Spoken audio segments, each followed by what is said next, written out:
Dear listeners of The Laundry, welcome back to the show. Today I'm joined by Jørgen Holmlund. He's a professor within the field of intelligence, a keynote speaker, and one of the foremost experts within gathering, analyzing, and utilizing intelligence to protect society. He's working with the armed forces as well as lecturing, and Jørgen has consulted both the UN and the NATO on intelligence, contributed as a writer on the UN Military Peacekeeping Intelligence Handbook, and he brings with him over 25 years of experience, holding different positions, including leading the analyst team. Today, we're going to talk about intelligence, sanctions, and combining the two. It's great to have you on the show, Jørgen. Welcome. Thank you. I'm more than happy to be willing to speak on this matter. So it's a great concern of mine. So thank you for bringing it up. Absolutely. We're looking forward to it. So I figured sanctions, it's been a term that's been thrown around quite a lot over the last couple of years, especially since Russia invaded Ukraine. I think we could start off kind of basic by the definition of sanctions. What is it, and what's the motive behind imposing sanctions on a country or a person? Yeah, you're right. What happened last year had one aspect, but it started even 2014 when Russia started a war or annexed Crimea at that time. I think Sweden as well, the Nordic countries as well as European Union wasn't quite ready for that, because at that time we had a view of the everlasting peace. Although what happened in Georgia and other areas could have got us more started. But Crimea, I think, was a turning point for sanctions in the sense of trying to have an economic or political view of putting pressure on the war contributing parts and try to get them on board, because multiple trade together builds a foundation for peace, which has been a long-lasting term. That's the basic foundation of the European Union, that if we do trade with each other, we won't fight. So all the sanctions that were put together in 2014 were supposed to put a pressure on Russia. And now there's a new sanction package, which is even heavier in that sessions. So the main topic is to get Russia out of fighting for the moment. But sanctions could also have trade issues for one country to put tariffs on different part of trades, or sanction towards some party in order to benefit your own trade. But what we see as sanctions today is a clear view of stopping the war. So would you say the sanctions that's been imposed over the last few years, especially since 2014, has worked as intended, or has it not worked as intended?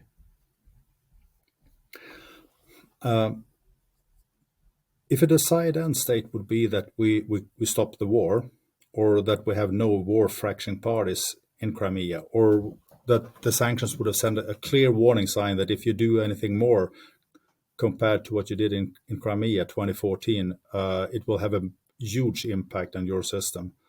I would say, no, it's not working. When it comes to the understanding of a sort of delayed effect on the system, that what we are doing today will have an impact on Russian economy and the benefit of unifying the European Union and the United States together in economic sanctions and doing trade together. It will have a long-lasting effect regarding that view. But to be quite frank, I don't think Russia could be beaten in the 12 months within a year, except from a military status. So the sanctions won't have that part within the next year, but they do have an effect. Interesting.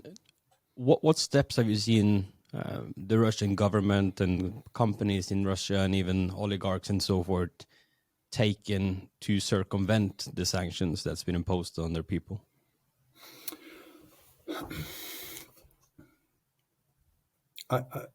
There are, I had to thread carefully here, but there are steps where you can see that some of the countries in Europe or in Europe's near vicinity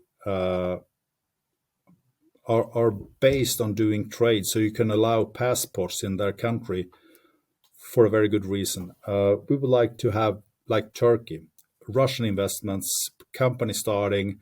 So if you enter our country, we can handle your companies. We can even handle you as individuals, no matter sanctions.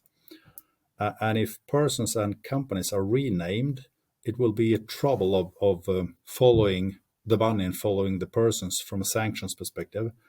The same with Cyprus, similar parts with Malta as well. So if you allow golden passports, as if you invest in Cyprus, you will have a European passport. Loosen up the steps and the links in order to follow persons. I think you could say that oligarchs, organized crime, intelligence agencies, Russian intelligence agencies are being a part of white laundering moves. They did that in the Baltic states in 2014.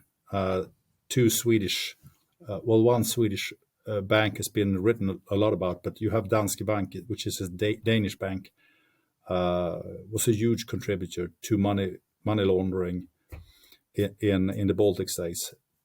Overall, I think it was 20 billion US dollars from Russian oligarchs, Russian companies, but also part of the Russian state being white laundered sent forward to other banks. So, answering your question, the Russian government I'm pretty sure that they are centrally controlled and centrally designed in order to use a lot of different tools for the benefit of white laundering money. So the oligarchs are, of course, part of their own interest, but they are also being used as a tool for the Russian government. And get me right, it's what I have is at least a bit over 100 interesting names towards individual sanctions, and the oligarch companies' sanctions are provoked. So it's more than 100 persons. They are dying at the speed of light, but there are still a triple number of oligarchs, and some of them have very close links to the government function in that way. So I think you could say that, yes, they are being used in order to help the state whitewash money. It's interesting. And seeing how much exposure sanctions have gotten in the news as well, it seems like almost everyone knows by now what sanctions are, and that's largely due to the media publishing new sanctions are imposed. There's talk about new sanctions, new legislations, and so forth being imposed. But seeing how little it actually does work, and sort of based on the statement of it hasn't worked as intended as well. Do you think it's proportionate, the coverage that it's actually getting in the fight against Russia just now? When it comes to means of war, it's hard to say what's proportionate. We're talking here at the National Defense College regarding rule of war and international humanitarian law in order how you fight and what you don't. You don't shoot at hospitals or others. But there are interesting things taking place in a wartime situation, which is not necessarily proportionate when it comes to international humanitarian law. So adding in that sense what someone is doing in a war, if you provoke a sanction towards that country, could be viewed upon as tools of trying to end the war.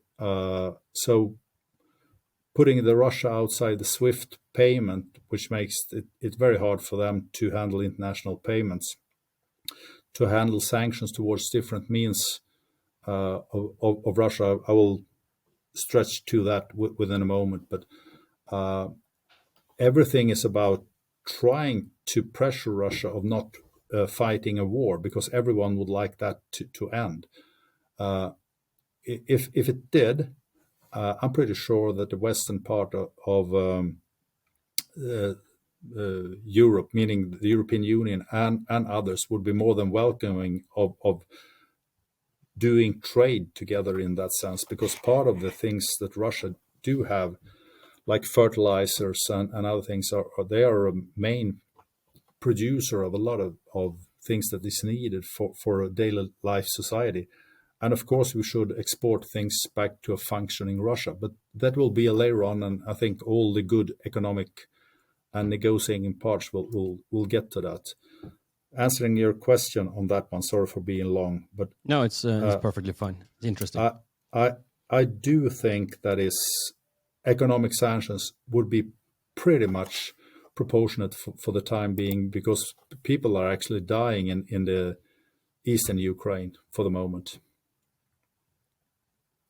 And you mentioned SWIFT payment system and the thought of maybe even placing Russia outside of the SWIFT payment. One argument against that is that at some point, even though probably short to mid-term, it would make it hard to do plenty of transactions. But mid to long term, they would then create another payment system that we probably would have less insights into, that compared to SWIFT, which is used largely now in Europe at least. So what's your take on that? I think you're stressing. I'm not the economist to view on that. I'm more into intelligence and hard facts of that session. But I've read some pieces regarding that as well. So I think you're absolutely spot on. And I think you should focus a little bit outside of Europe and focus more on what's happening to the eastern parts of Russia, what's happening in the connection with China, and don't forget India. So if you have major countries like that, each of them combined, China and India, covers a lot more of people and economy compared to the European Unions. So if they decide to do something else with Eastern trade, in a sense of helping or doing trade with Russia in this way, because I don't think it's all about helping. I think it's about being very clever and having a very long view of future developments. I think these two countries are so pretty darn big. So if they want to create a parallel economic system, that they will do it. Yeah, it makes complete sense. I think we should jump into the part of the interview where we could look a bit more into the work that's been done now on intelligence, and then let's go back to how to combine the two in terms of using intelligence with the work on sanctions. Based on your experience, Jørgen, how has the trends within the intelligence community shifted over the last few years? What's the current status on the intelligence work done by nations now? I think there's a major shift in two different parts, which is both of them pretty much technology driven. I don't think enough emphasis is put down to open source intelligence when it comes to handling social media for individuals, handling trends, doing artificial intelligence. And quite frankly, large organizations have they are not that easily shifting into new moods, and that means banks, that means police organizations, that means intelligence organizations, army wise, and that's just the construction of having huge organizations, because they have a framework of making a decision, and what you buy today will end up within 5 years. So it's sort of a deliverance point where everything is done in a proper way, but it takes darn long time. I see a lot of very good companies, take Bellingcat for one, without doing any commercial for them, but also there's a Swedish company called Recorded Futures, which are very good at what they do. They are very big. They have a quite a substantial budget. They're very good at scanning open source information and doing analysis from that in a speed and at the delivery point, which is quite amazing to see. And they are not intelligence organizations in that sense. I think the intelligence organizations need to do two things. They need to step up when it comes to facing artificial intelligence, facing the technology scheme, interacting with private organizations who's doing quite a good work on a lot of topics, because they are pretty much faster than the regular societies. Just one comparison note on that to give you one line of thinking of what I'm seeing. Federal Bureau of Investigation, the FBI, NSA, which is the signals unit in USA, and CIA. So CIA, NSA, FBI have all the three put their cloud services at Amazon Web Services. Pretty much for the reason that Amazon, what they do, are very good at handling huge information storage. Of course, they are crypto signals, and the keys to that is not in the hands of Amazon. Of course, it's on US soil. And of course, if Jeff Bezos would sell Amazon, there will be a linkage into, if you sell it to a Chinese party or a Russian party, we will cancel that agreement because it's out of national security for the USA. If they do it in that way, I think we should realize that large organizations are pretty slow at adopting to new speed of that. And also the space area, where you see what happening with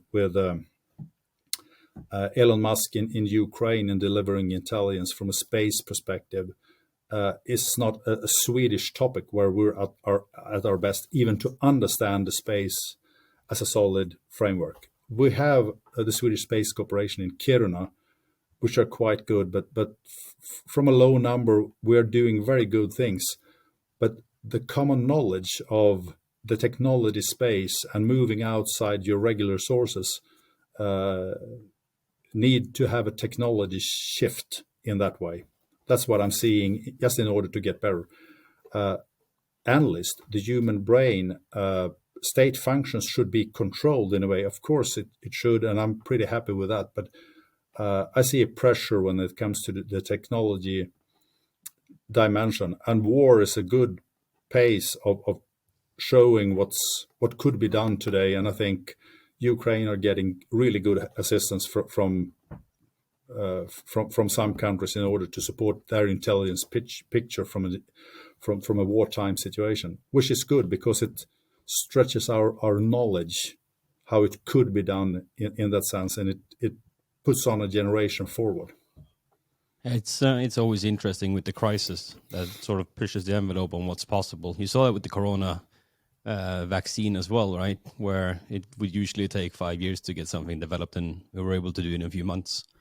How do we get to that stage, though? How do we get to the stage where governments are better equipped at analyzing and utilizing technology and implementing that in their, not just a big sort of strategy shift, but like short term, and push the envelope on the budgets and making sure like we keep up with the technology and the innovation? I think it's hard when you're working in a government position with a lot of employees. Just the Swedish police have something like 30,000 employees, and by stressing that, it's not that easy because you have a constant flow of work which is adopted into the system which you have. Like you said with Corona, which I think is a very good deal breaker, you need to think in a different way in that sense. And war in Ukraine and how intelligence sharing is done is also a shift because it's done for real. So both Corona and the Ukraine war is information packaging and sharing, and also developing vaccines and others in a much shorter time frame.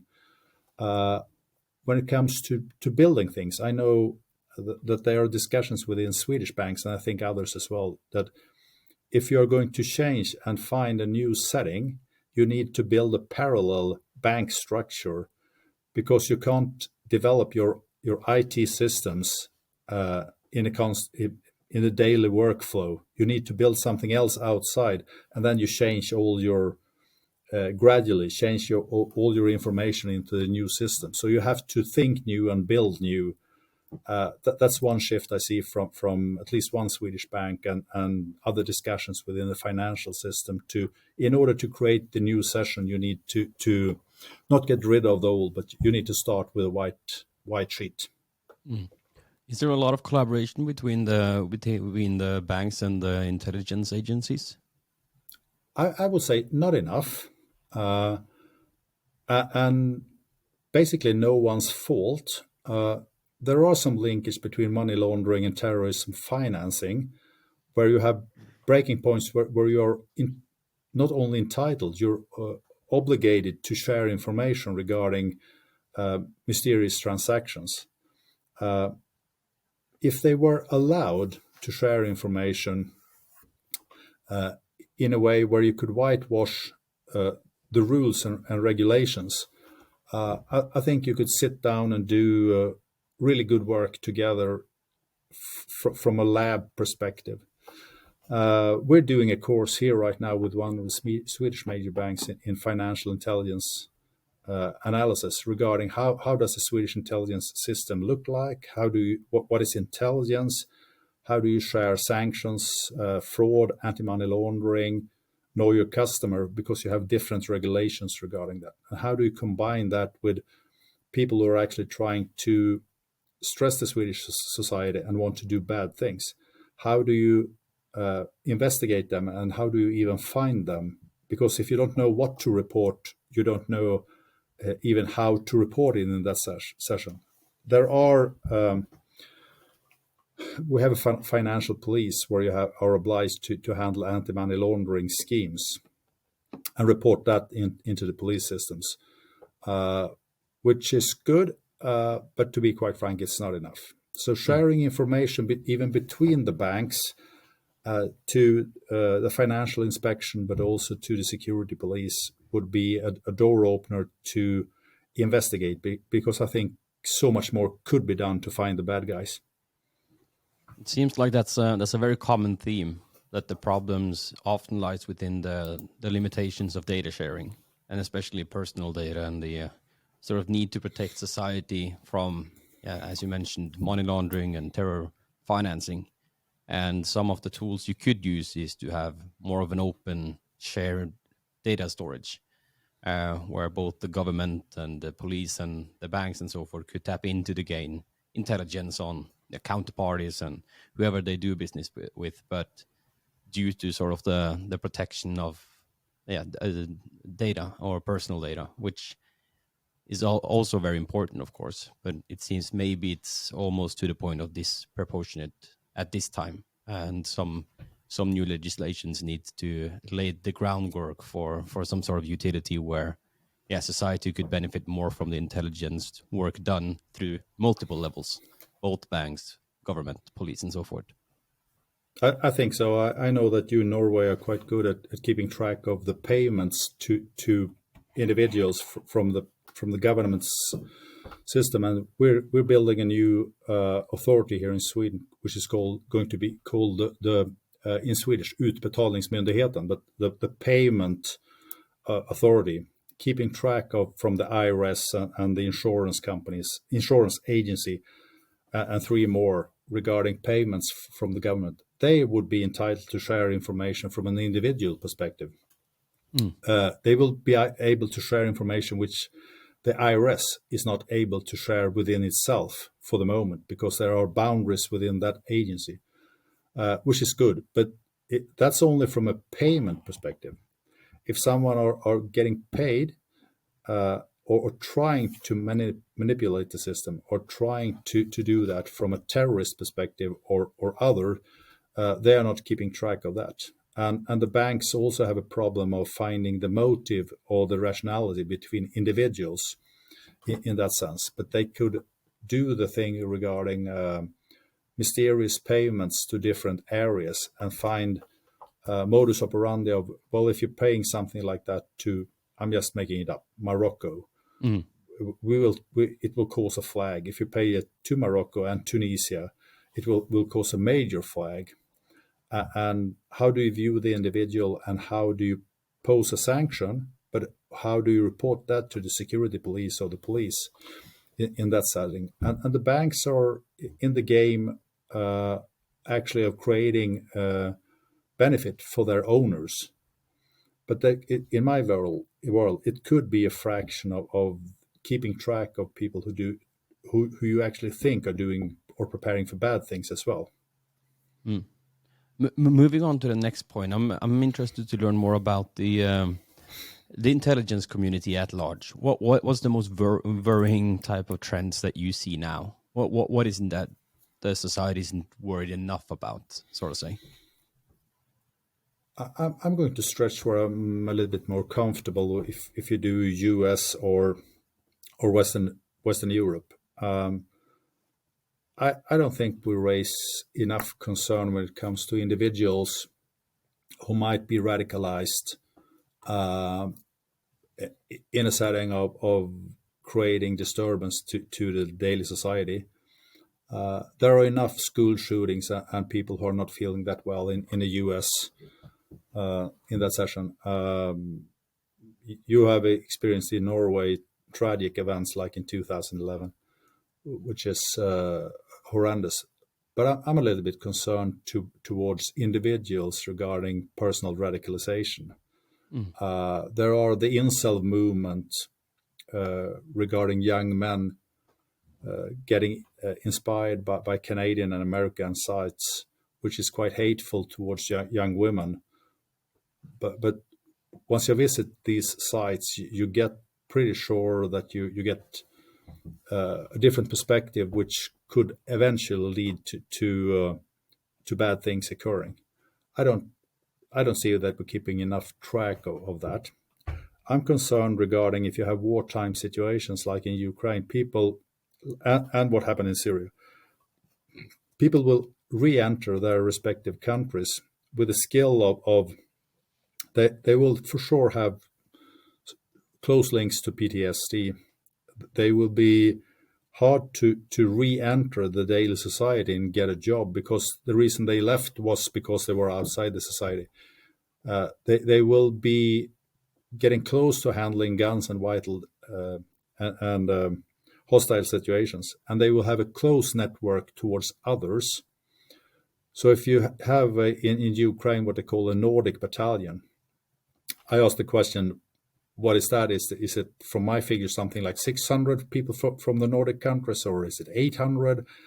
And are they driving ambulances, or are they carrying out wartime situation fighting for real? But if they re-enter a small society up in north, where I'm from, I'm not sure that they will be handled and pampered back, brought into society once again, and carrying the moves and the contacts with radical other European persons, mostly men, would cause a concern for the society and the security police to keep track of these people traveling to war and getting back. What are their motivation, and what kind of, how do we get them on board? I think I wouldn't call them the green fascist movement, but there are views that we see a lot of people concerned about our environment, who are in Sweden from very low numbers, gradually protesting in a more violent situation, trying to say that in the good name of saving environment, we can do pretty much anything. In that sense, I think they are more balanced and quite good persons, but you still have a radical way of that kind of movement in the session. And if we're tying these examples to sort of the financial crime space, where do you see the sort of the biggest threat emerge? If you look at sort of the problems that you're alluding to now. None of these. I would be concerned regarding. I'm pretty sure you're familiar with what we have in Sweden called the Quran burnings, which raises a huge impact on different countries, even Pakistan and Turkey, of course, burning the Quran outside their embassy here in Stockholm raises a Turkish concern. But you also have the Pakistan and part of the Islamic world. If you look at that, what happened in Bataclan in Paris, and also the newspaper Charlie Hebdo, and in Copenhagen, Jyllands-Posten, I think you should look out for that kind of movement regarding threat to Swedish interests for real. Some of them, highly financed, are quite good at shifting money and making it turn up in various ways, because they will be funded. They will have a lot of money already. So if they want to pose a threat to Swedish or Scandinavian interests, they will do it. So how do you keep track of those would be my major concern compared to the young radicalized men at the age of 25 or below or others. I'm not too sure that the banks could do anything regarding that, but finding ways of Islamic threat and their way of shifting money into various European countries would be a concern for my sake. It's a great segue into my next question, where it's a bit more taking the one step back and asking, how do we stay ahead of the criminals using this intelligence and making sure like the intelligence that's gathered is actually being put to use? Oh, UK wrote a paper a couple of years ago saying that fraud and online fraud or digital fraud is a threat to national security. At that time, we had a fraud agency here in Sweden within the police, but today it's called CCC, Cybercrime Center, because a lot of frauds towards a lot of elderly people are getting phoned up. I think part of the payments regarding unusual payments, unusual accounts, and different means of the criminals getting information together of how to act. Because the Swedish system is not comparable to the Norwegian or the Belgian or others, but they are very good at learning fast how to handle fraud and fraud online. And that could be done with another way of thinking. I'm pretty concerned and convinced on that. I think you should add other technical resources like artificial intelligence in order to follow tracks and do the reverse engineering of looking backwards in order to have a follow understanding, because it's that amount of money. And it's if the UK said a couple of years ago it's a threat to national security, I think it's pretty much the same in Sweden, because we're funding organized crime in that sense. So instead of robbing people, it's easier to get a phone station where a couple of people in Stockholm are calling up others, because you get more money and without the exposure of robbing someone. Mm. And tying it all back to the sanctions piece, how do you see sanctions shaping up in the near future with all the changes that are happening now? We're preparing a paper regarding that. We're working with Stanford University, where I have a colleague sitting there. We're looking at Russian oil imports, maritime services for Russian oil and gas and coal, gold import, luxury goods like Louis Vuitton and others are not in order to be sold to Russia. Technology to or from Russia. How do you handle broadcasted news information? Because Sweden have a quite clear legislation regarding a news station, but how could that be sanctions? Yes, because it's Russian, but we have a fairly old. If you have a newspaper, you have a newspaper, and you have the permit to write pretty much what you like. I think the access to the International Monetary Fund, the World Bank, debts, money being occurred in different places, and as people are saying that let's confiscate the Russian money and give it to Ukraine in order to rebuild the state. Yeah, sounds good, but if you do it once, what kind of impact will it have for the future in that setting?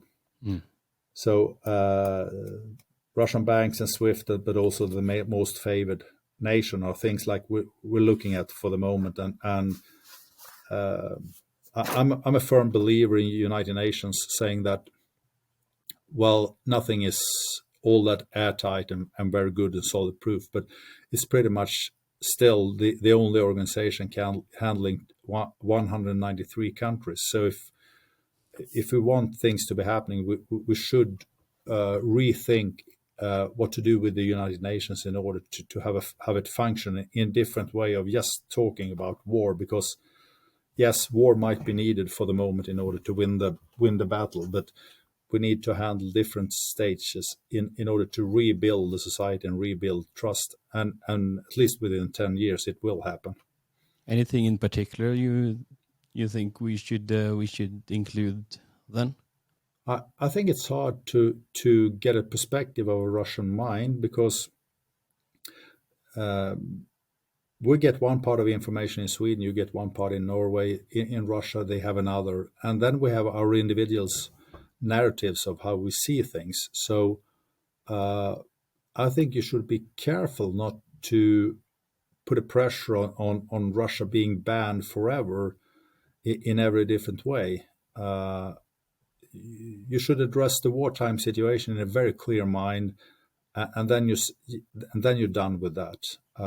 Sanctions is a part of provoking another country to have an understanding that we do this because we want the war to end. But once that is done, we will still have a discussion regarding doing trade with you in a proper way, because Russia might be needing rebuilding too, since we have paid all the war debts that could be done to Ukraine, because the pictures we see here in Sweden from eastern Ukraine is horrible, and of course a lot of money should go there just to rebuild what's happening. But after that, we need to have a discussion regarding the entire continent of Asia, like Russia, China, and India, in order to make it function and have an understanding in that sense. But that's from a 10-year perspective in my world. Yeah, it's super interesting. I see that we're sort of running out of time. But this was a really enlightening conversation, Jørgen. I really appreciate you taking the time to share your knowledge with us. Just final question, sort of to the listeners of The Laundry, many of whom are working within AML, financial industries, compliance, and so forth. Are there any tips you would provide to them to make sure they handle sort of the current landscape and situation the best they can? Look around the corner and try to have an understanding of what might be behind all the transactions, because if it's organized crime or Russian organized crime or oligarchs, if it's too good to be true, it's too good to be true. I think all the rules and regulations are pretty much in place, but sometimes you follow the rules and still you don't get a grasp of pulling the handle to make it stop in some sense. It could only be done with added education, and there are already clever people working in that, but even more scholarly and educated people will enhance that current situation where we are. So look around the corner. Thank you so much.